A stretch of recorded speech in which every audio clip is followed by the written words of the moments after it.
তাহলে আমরা জি আজকে ক্লাস শুরু করতেছি। প্রথমে আমরা পড়লাম জি আউযু বিল্লাহি মিনাশ শাইতানির রাজিম। আমরা এটাকে যখন বলবো ঠিক আছে, এই যে এখানে একালিপটা জি না, জি শাইতানির রাজিম এভাবে পড়বো। জি এরপরে জি ঠিক আছে। বিসমিল্লাহির রহমানির রহিম বলেন। বিসমিল্লাহির রহমানির রহিম। সুন্দর আছে। এখন আসেন আমরা প্রথমে শিখি যে হারকাত এবং তানবিন কি জিনিস। ঠিক আছে, জি এখানে লেখা জি আছে হারকাত। হারকাত হলো এক জবর জি এক জের এক পেশের নাম হারকাত। এখানে লেখা আছে জের থাকে অক্ষরের নিচে, জবর থাকে অক্ষরের উপরে, পেশ থাকে এখানে লেখা আছে, অর্থাৎ এগুলো আমরা চিনি, তাই না? জের জি জি জবর পেশকে হারকাত বলা হয়। হারকাতের উচ্চারণ তাড়াতাড়ি পড়তে হবে, অর্থাৎ যে হারকাতটা আমরা যখন পাবো এর উচ্চারণটা আমরা খুব জি দ্রুত গতিতে করবো, এখানে কোনো দেরি করা যাবে না। যেমন হলো বিস, হ্যাঁ, এখানে বায়ের নিচে একটা জের আছে, এটা হলো হারকাত। মিমের নিচে জের আছে, এটা হারকাত। হায়ের নিচে জের আছে, তাহলে এটাও কি? এটাও হারকাত। জি উত্তর দেবে না? হারকাত হ্যাঁ, নুনের নিচে এটা কি? জের। কিন্তু হারকাত জেরের উচ্চারণ জি কি? হারকাত। হারকাত মানে কি? হারকাত তাড়াতাড়ি উচ্চারণটা করতে হবে, এখানে কোনো দেরি করা যাবে না, হবে না। যাবে না। এবার আসেন, এই আলিফের উপরে এটা জবর আছে, আছে না? জি এটার নাম তাহলে কি? হারকাত। অর্থাৎ জের জবর পেশ যেখানে থাকবে তিনটি চিহ্ন হারকাত। আর হারকাতের উচ্চারণ খুব তাড়াতাড়ি করতে হবে, এখানে টেনে টেনে পড়া যাবে না। হ্যাঁ, যাবে না। জি জেনে টেনে পড়া যাবে না। জের জবর পেশকে হারকাত বলা হয়। হারকাতের উচ্চারণ, তাড়াতাড়ি করতে হয়, হ্যাঁ, তাহলে এটা আপনি মুখস্থ রাখবেন। জের জবর পেশকে হারকাত বলা হয়। হারকাতের উচ্চারণ তাড়াতাড়ি পড়তে হয়। আগামীকালকে আমি আগামী পর্বে যখন ক্লাস করব আমি আপনাকে জিজ্ঞাসা করব যে হারকাত কাকে বলা হয়, আপনি উত্তর দিবেন। জের জবর পেশকে হ্যাঁ, হারকাত বলা হয়। হারকাতের উচ্চারণ তাড়াতাড়ি পড়তে হয়। আপনি একবার বলেন তো। এই জের জবর উচ্চারণকে, জের জবরকে হারকাত বলা হয় এবং হারকাতকে তাড়াতাড়ি পড়তে হয়। হ্যাঁ, জের জবর বলছেন, পেশ বলেন না। হ্যাঁ, জের জবর আচ্ছা আচ্ছা পেশকে আচ্ছা। হারকাত জের বলা। জবর পেশ, হ্যাঁ, জের জের জবর জবর পেশকে হারকাত বলা হয় এবং হারকাতের হারকাত উচ্চারণ। তাড়াতাড়ি পড়তে হয়। আপনাকে যে পিডিএফটা দিছি এটা খুঁজে এই অংশটুকু আপনি দেখে দেখে সুন্দর করে মুখস্থ করবেন। হ্যাঁ, জের জবর আচ্ছা ঠিক পেশকে আছে, হারকাত বলা হয়। হারকাতের উচ্চারণ তাড়াতাড়ি। তাড়াতাড়ি পড়তে হয়। এবার আসেন, তাহলে এখানে যে নুনের জের আছে, আছে না? তাহলে জি জেরটাও একটি হারকাত। হারকাতের উচ্চারণ তাড়াতাড়ি পড়তে হবে। এখন এখানে আমরা যদি বলি তাড়াতাড়ি পড়তে মিনাশ শাইতানির, এখানে আমি যদি বলি হুম নির, তাহলে উচ্চারণটা ভুল, না, কারণ হারকাতের নিয়ম তাড়াতাড়ি পড়তে হবে, এখানে তাড়াতাড়ি পড়তে হয়। দেরি করা যাবে না। তাহলে যাবে এটা না। আচ্ছা মুখস্থ রাখবেন। এবার আসেন আমরা তানবিন পড়ি।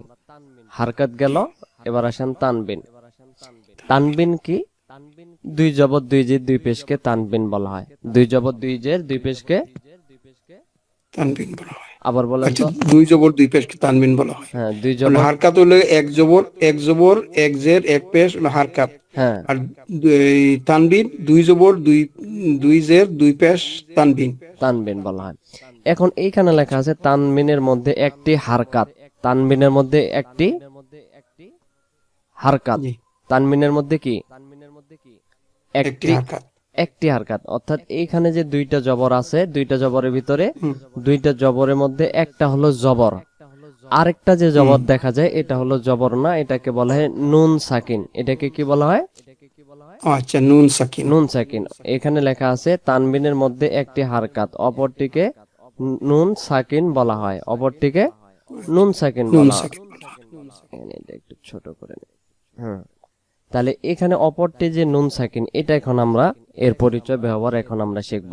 তাহলে আবারও আমি বলি, দুই জবর তানবিন, দুই জেরো তানবিন, দুই পেশো তানবিন তানবিন, আর এক জের এক জবর এক পেশ, এগুলো কি?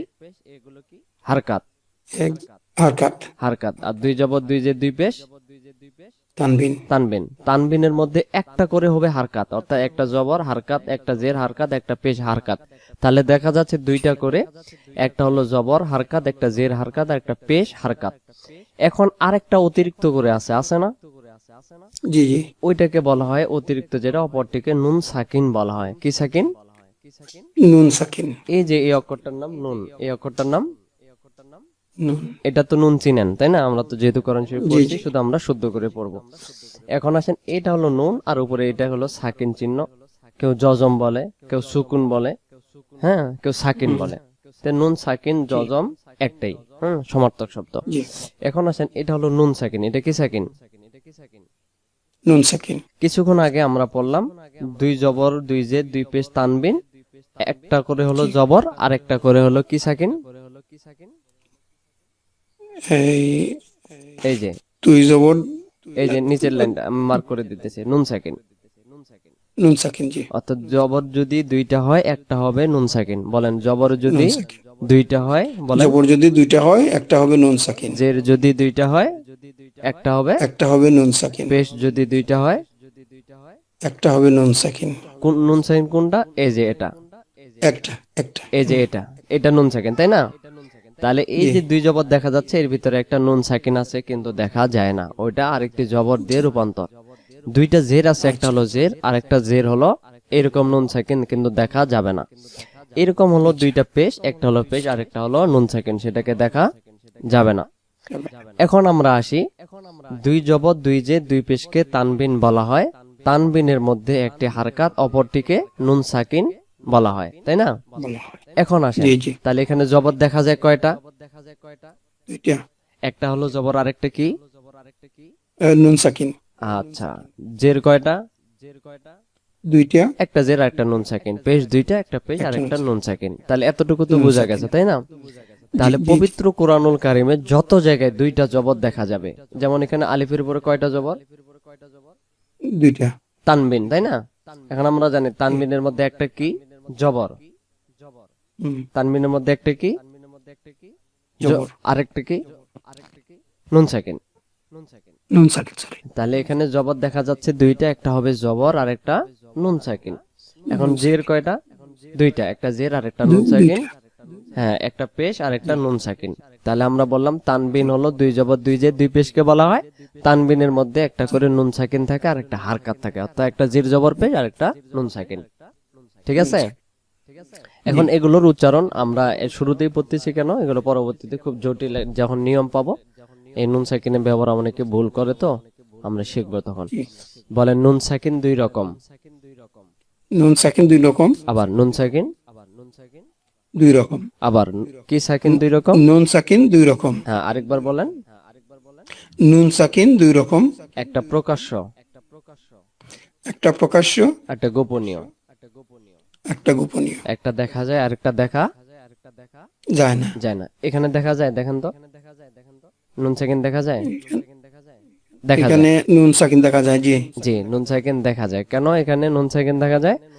এখানে নুন সাকিনটা প্রকাশ্য। আচ্ছা, জি। এবার দুই জবরের জায়গায় নুন সাকিন দেখা যায় না। না? তাহলে নুন সাকিন দুই রকম, একটা প্রকাশ্য নুন সাকিন আর একটা তানবিনের ভিতরে লুকানো নুন সাকিন। বলেন, নুন সাকিন দুই রকম। নুন সাকিন দুই রকম। এক নাম্বার প্রকাশ্য নুন সাকিন, এক নম্বর প্রকাশ্য নুন সাকিন, দুই নাম্বার তানবিনের ভিতরে আর তানবিনের ভিতরে গোপনীয় নুন সাকিন, লুকানো বা গোপনীয়, যেটা আমরা বলি। এখন আমরা আজকে প্রথমে ক্লাসে আমরা শিখলাম জের জবর পেশকে হারকাত বলা হয়, হারকাতের উচ্চারণ তাড়াতাড়ি পড়তে হয়। দুই জবর দুই জের দুই পেশকে কি বলা হয়? দুই জবর দুই পেশকে তানবিন বলা হয়। হ্যাঁ, একটা করে বাদ যাচ্ছে, দুই জবর দুই জের দুই পেশকে তানবিন বলা হয়। আসল দুই পেশ। হ্যাঁ, তানবিনের মধ্যে একটি হলে হারকাত আর অপরটিকে নুন সাকিন বলা হয়। তাহলে নুন সাকিন বলেন তো কয় রকম? দুই রকম। হ্যাঁ, এক নাম্বার, এক নম্বর নুন সাকিন দেখা যায়, আর একটা নুন সাকিন গোপনীয় থাকে। ওটা কোথায় থাকে? দুই জবর দুই জের দুই পেশের মধ্যে লুকানো থাকে। দুই পেশের মধ্যে। জি এবার আসেন আমরা উচ্চারণে চলে যাই কিছু। হ্যাঁ, তানবিন যেহেতু আমরা পড়তেছি, তানবিনের ভিতরে যে জুম করছি দেখা যাচ্ছে। জি জি। হ্যাঁ, তাহলে এখানে আলিফ, এটার নাম আলিফ। আলিফের উপরে কয়টা জবর? দেখি আমরা ওই আলিফ আলিফ আলিফের কোথায় আপনি দিতেছেন? এখানে আলিফের উপরে হ্যাঁ, জবর কয়টা? ওই পাইছি আমি। হ্যাঁ, ওখানে দুই জবর। দুই জবর। তাহলে এখানে কি দুইটা জবর আছে? একটা জবর আছে, আরেকটা কি সাকিন? নুন সাকিন। নুন সাকিন। আমরা পড়ছিলাম আলিফ দুই জবর আন বা হামজা দুই জবর আন, আন। তাই না? জি হ্যাঁ, এবার আসেন এই শব্দটাকে আমরা এই জায়গায় ভাঙ্গাইছে সমান সমান দিয়ে এই আরেকটা শব্দ বানাইছে, এটাকে ভেঙ্গে আরেকটা বানান করছে এই শব্দটাকে। এটা কিভাবে বানান করছে? হামজা জবর আ, হামজা জবর আ, আ এবার যোগ দিয়ে চিহ্ন দিয়ে বোঝাই দিছে এটা এটার সাথে সাকিনের উচ্চারণ হয় আমরা জানি। হামজা নুন জবর আন, আন হামজা নুন জবর আন আন। আবার বলেন হামজা নুন জবর, হামজা দুই জবর নুন জবর আন আর আলিফ দুই জবর আন তাহলে এটাও আন, এটাও আন, অর্থাৎ এখানে একটা ভাঙ্গিয়া আর একটা যুক্ত ভাবে একটা যুক্ত ভাঙ্গিয়া। পাবে। তাহলে এখানে যে উচ্চারণটা আমরা দেখছিলাম কোরআন শরীফে আমরা সরাসরি পড়ছিলাম আলিফ দুই জবর আন বা হামজা দুই জবর আন। আন, আর এখানে ওটাকে জি। ভেঙে বোঝানো দিয়েছে যে এর ভিতরে একটা নুন সাকিন আছে, এর ভিতরে একটা কি আছে। নুন সাকিন আছে। নুন সাকিন আছে। ধরেন যে আপনার এক হাতে পানি আছে একটা গ্লাসে, আর এক হাতে লবণ নুন আছে। এখন আমি দুই হাতে, একটা হাতে পানি আর একটা হাতে গ্লাসে পানি, একটা হাতে নুন দেখা যায়। এখন নুনটা যদি আমি পানির ভিতরে মিশ করি, নুন দেখা যাবে? না যদি আপনি খান, এটা পান করেন, না, ওটা তো মিশা যাইব। যদি আপনি পান করেন খান, তাহলে আপনি বুঝতে পারবেন এই পানির ভিতরে কি আছে, নুন নুন নুন আছে। নুন আছে, তাই না? আছে। এখন আসেন, এখানে হলো দেখা যায় না, অর্থাৎ পানির সাথে মিশে গেছে। আর এখানে একটা, এখানে নুন আছে, এখানে আলিফ আছে, এখানে দেখা যায়। এই জায়গায় গিয়ে ও মিশে গেছে। মিশে গেছে কার সাথে? জবরের সাথে, দুইটা জবরের সাথে নুন সাকিন মিশে গেছে, দেখা যায় না। যদি আমি উচ্চারণ করি হামজা নুন জবর আন, বাংলাতে সরেয়া দুনতান্ন, জি, জি। দুনতান্ন আন আন আন, নুনের উচ্চারণ আসতেছে মানে দুনতান্ন বা নুন, তাই না? তাহলে এটাও জি, জি, আন, জি। এটাও আন, তাহলে আমরা বুঝলাম দুই জবরে নুন সাকিন মিশে আছে। এবার আসেন কয়টা জের? দুইটা জের। তাহলে একটা জের আরেকটার নাম কি? নুন সাকিন। নুন সাকিন। তাহলে নুন সাকিন দুই রকম, একটা দেখা যায় আর একটা দেখা যায় না। দাইন। হামজা দুই জের ইন, হামজা দুই জের, ইন ইন, আবার হামজা দুই জের, হামজা দুই জের ইন আর হামজা নুন জের ইন, তাহলে এটাও ইন হয়, এটাও ইন হয়। এটা ইন এখানে নুন দেখা যায় না, আর এই জায়গায় নুন দেখা যায়। যায়। এবার হামজা দুই পেশ উন, হামজা দুই পেশ, উন আর হামজা নুন পেশ উন, উন, তাহলে এখানে নুন দেখা যায় না, আর এখানে নুন দেখা যায়। তাহলে কোরআন মাজিদে যত জায়গায় আমরা দুই জবর দুই জের দুই পেশ পাবো, সেই জায়গায় একটা হলো জবর জের পেশ, আরেকটা করে নুন সাকিন লুকিয়ে থাকে। তাহলে এটাকে আমরা আজকে বুঝলাম। তাহলে হামজা দুই জবর আন, বলেন হামজা দুই জবর, উন, হামজা দুই জবর আন, হামজা নুন জবর ইন, আন, এটাও আন, সরি হামজা দুই জবর আন, ইয়া প্রথমটা, এটাও ইন, জি। এটাও ইন, হামজা দুই জের ইন, ইয়া হামজা নুন জের ইন, হামজা ইন, হ্যাঁ হামজা দুই পেশ, উন আর হামজা নুন পেশ, উন, হ্যাঁ বলেন আন, বাং বাং, বলেন আন আন, জি, ইন আন, ইন ইন ইন ইন উন, ইন উন উন, হ্যাঁ। তাহলে আমরা নুন সাকিনের ব্যবহার শিখলাম আজকে, যে নুন সাকিন দুইটা, একটা দেখা যায় আর একটা দেখা যায় না, একটা হলো প্রকাশ্য আর একটা দুই জবর দুই জের দুই পেশের ভিতরে লুকিয়ে থাকে। এতটুকু বুঝতে পারছেন আশা করি, তাই না? জি জি, আগামীকালকে আমি আবার প্রশ্ন করব এগুলো নিয়ে, আপনি শুধু উত্তর দেবেন, যেখানে বলতে পারবেন না আমি আপনাকে বুঝাই দেবো ইনশাল্লাহ। এবার আসেন আমরা অক্ষর পরিচয় যাই। আমরা কোরআন শরীফ পড়তে পারি, কিন্তু আমরা এটাকে শুদ্ধ করে পড়ার জন্য আমরা চেষ্টা করতেছি। এই জন্য আমরা শুরু থেকে ট্রাই করতেছি যেন কোনো কিছু মিস না যায় ইনশাআল্লাহ। জি ইনশাআল্লাহ। এবার আসেন আরবি অক্ষর 29টি, আরবি অক্ষর 29টি, মাখরাজ 17টি, সতর্কমূলক অক্ষর 15টি। তাহলে আরবি অক্ষর কয়টি? 29টি, 29টি। মাখরাজ 17টি, 17টি, আর সতর্কমূলক অক্ষর 15টি। সতর্কমূলক অক্ষর 15টি, 15টি, অর্থাৎ 29টি অক্ষরের ভিতরে 17টা অক্ষরে মাখরাজ এবং সতর্কমূলক অক্ষর 15টি। এগুলো আমাদেরকে শিখতে হবে। সতর্কমূলক অক্ষর কাকে কয়? যে অক্ষর পড়তে গিয়ে ভুলবশত অন্য অক্ষর হয়ে যায়, সতর্কমূলক অক্ষর তাকে কয়। এখন সতর্কমূলক কি জিনিস? যে অক্ষরটা পড়তে গিয়ে মানে আরেকটা অক্ষর আসতে পারে, যে অক্ষরটা পড়তে গিয়ে আরেকটি অক্ষর আসতে পারে, সে অক্ষরটাকে সতর্কমূলক অক্ষর বলে। যেমন আমি উদাহরণস্বরূপ এখানে বলি যে এটা হলো বাংলা লিখে দিতেছি, হ্যাঁ। এটা হলো সা, জি সা জবর সা। আরেকটা অক্ষর আমরা জি জানি সিন, তাই না? সিন জবর জি সা। এই অক্ষরটা সা অক্ষরটা পড়তে গিয়ে যেন সিন না হয়, সিন অক্ষর পড়তে গিয়ে আবার যেন সা না হয়, এইরকম অক্ষরগুলোকে সতর্কমূলক অক্ষর বলা হয়। অর্থাৎ সা জবর নরম করে সা, মাখরাজ করে, আর সিনের বেলায় আসবে সিন জবর সা, সা। এটা হবে সা, এটা হবে সা। তো এই ধরনের অক্ষরগুলোকে সতর্কমূলক অক্ষর বলা হয়। এবার আসেন আমরা প্রথম অক্ষর আমরা শিখে ফেলি, অক্ষর পরিচয়। হ্যাঁ, আমরা আজকে 2টি অক্ষর আমরা শিখব। তার উপরে যে আমরা নিয়মগুলো শিখলাম নুন সাকিন, সেগুলো আমরা মনে রাখবো। আর পরবর্তী পর্ব থেকে আমরা অক্ষর আস্তে আস্তে বাড়াবো যতটুকু আমরা নিতে পারি। এটার নাম হলো আলিফ অক্ষর। এটার নাম কি? আলিফ। জি আলিফ এটারও নাম আলিফ, এটারও নাম জি আলিফ। আলিফের চেহারা 2 রকম। আলিফের চেহারা কয় রকম?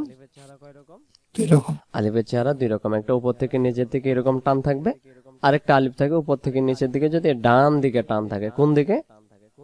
ডান দিকে ডান দিকে। আপনি যেখানে দাঁড়িয়ে যেখানে পড়বেন তার ডান দিকে যদি থাকে এটা হবে আলিফ, আর এটা যদি বাম দিকে থাকে অনেক সময় এটা সব সময় এটা লাম হবে। আমরা অনেকে এই আলিফটাকে লাম ধরে মাঝে মাঝে ভুলবশত হয়ে যায়, যেন এটা না হয়। ওইটা আমারও হয় হ্যাঁ, তাহলে আলিফের চেহারা কয় রকম? 2 রকম একটা হলো আলিফ উপর থেকে নিচের দিকে সোজা টান, আর একটা উপর থেকে নিচের দিকে কোন দিকে টান? ওই ডান দিকে চান ডান দিকে টান। মানুষকে আমরা চিনি চেহারা দেখে, আরবি অক্ষরগুলো চিনবো আরবি অক্ষরের চেহারা দেখে, যে এর নাম ওইটা, এর নাম ওইটা, এর নাম ওইটা। জি জি এবার আসেন, তাহলে এটার নাম কি? আলিফ। জি বলেন এটার নাম। এটার নাম আলিফ এটারও নাম। এটার নাম আলিফ উপর থেকে নিচের দিকে কোন দিকে টান? যদি ডান দিকে টান হয় এটাও আলিফ এটাও আলিফ। বাম দিকে হলে লাম হ্যাঁ, বাম দিকে হলে লাম, ডান দিকে হলে আলিফ। এবার আসেন, এই অক্ষরটার নাম এখনো আলিফ আছে, এটারও নাম আলিফ আছে। এই অক্ষরটা এখানে গিয়ে এর নাম হামজা হয়ে গেছে। কি হয়ে গেছে? হামজা। হামজা এখানে কি ছিল? আলিফ, আর এখানে হলো হামজা। এখন এখানে আলিফ হইলো, আর এখানে কেন আমরা হামজা বলবো এটা এখন আমরা শিখবো। জি আলিফের মধ্যে যখন জবর, জের, পেশ, সাকিন বা তানবিন যখন পাওয়া যাবে তখন এই আলিফটার নাম হামজা হবে। আলিফটার নাম তখন কি হবে? হামজা। হামজা আর যখন আলিফের মধ্যে কোনো কিছু থাকবে না, জবর নাই, জের নাই, পেশ নাই, সাকিন নাই, তানবিন নাই, তখন এটাকে আমরা আলিফ বলবো। কি বলবো?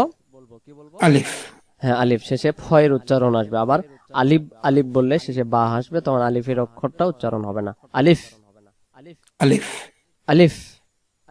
আলিফ এখন এখানে আলিফটাকে কি বলবো আমরা? ওই- হামজা বলবো। ওইটা হামজা বলবো হামজা বলবো। জবর আছে হ্যাঁ, এখানে প্রশ্ন লেখা আছে আলিফকে কখন হামজা বলা হয়? উত্তর আছে, এটা আপনি মুখস্থ করে নেবেন বা পড়বেন বা মনে রাখতে রাখতে পারলে হয়ে গেল। আলিফে যখন হারকাত আর সুকুন তানবিন পাওয়া যায় আলিফকে তখন হামজা বলা হয়। আলিফের মধ্যে কোনো কিছু নাই, আলিফ।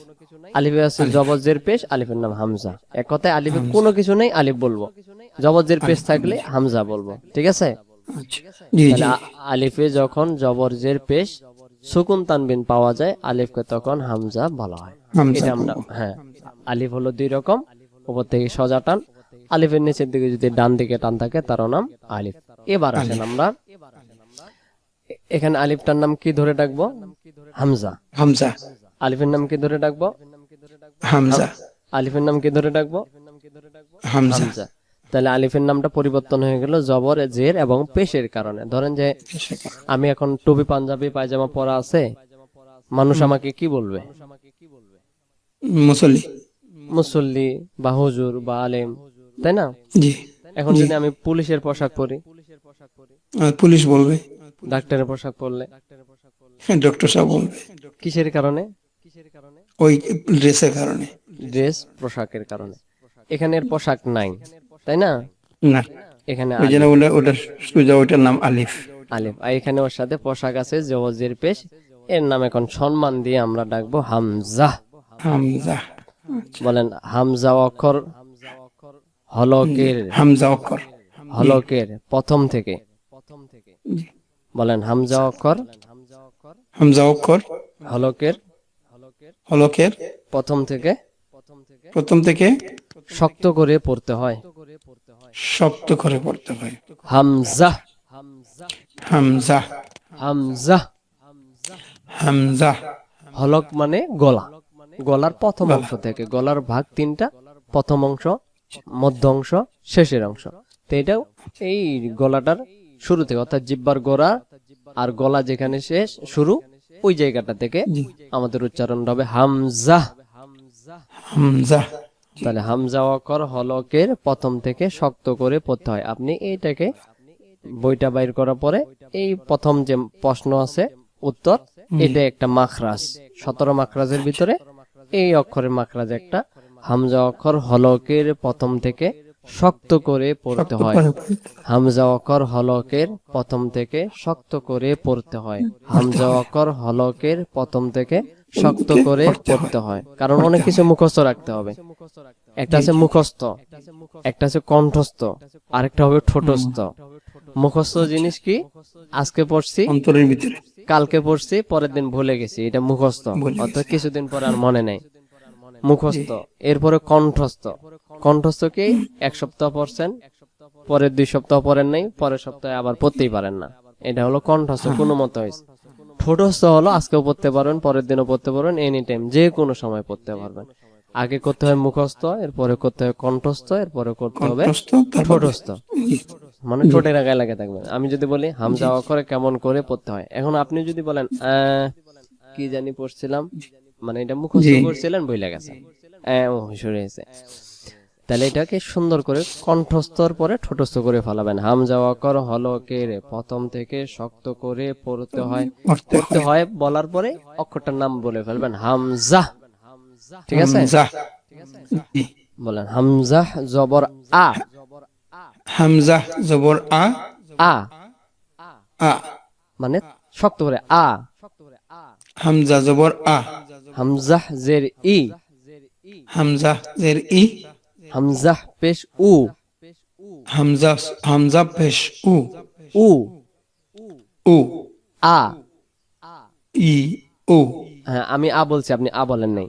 আ, আ, ই, আ, ই, ই, উ। ই, উ, তাহলে এর উচ্চারণগুলো হলকের প্রথম থেকে শক্ত করে আ, ই, আ, উ, ই, আ, উ, ই, উ। তাহলে করণ উ। শরীফে যত জায়গায় আ আসবে, আওয়াজ শক্ত করে হলকের প্রথম থেকে। পড়লেন। আলহামদু, আলহামদুলিল্লাহ। আল, আল, আল, ওখানে আলিফের আল। উপরে জবর হামজা, আর হামজা অক্ষরটা হলকের প্রথম থেকে শক্ত করে আমরা আদায় করব। তাহলে এটা হলো জবর, এটা হলো জের, আর এটা কি পেশ।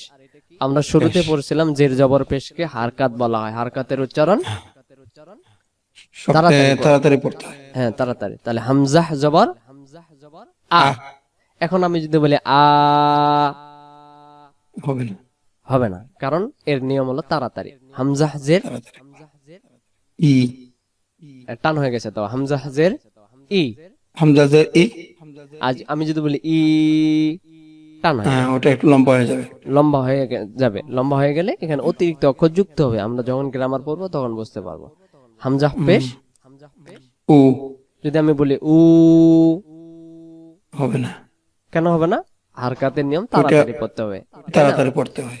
তাহলে আমরা অনেক সময় আমরা কোরআন শরীফ পড়ি যে জালিকাল,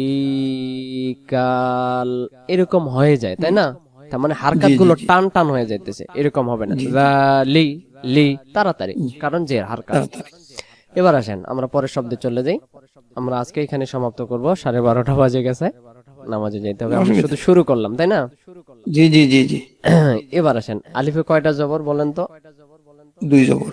এখন আলিফের নাম কি আলিফ আছে না পরিবর্তন হয়েছে?